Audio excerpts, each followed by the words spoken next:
In this video, I'm going to show you how to cancel your Dovely AI subscription. So first of all, you need to tap on this icon to open up your device settings. Once you're on the settings screen, you need to tap on your Apple ID at the top of the screen.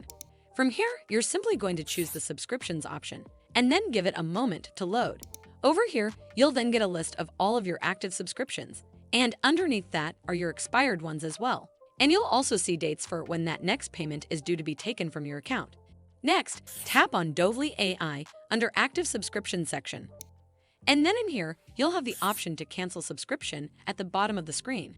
Simply tap on it, and a pop-up will come up that reads Confirm Cancellation. Then hit Confirm, and you'll not be charged anymore. And the great thing is, you can carry on using the app until the subscription date was originally due.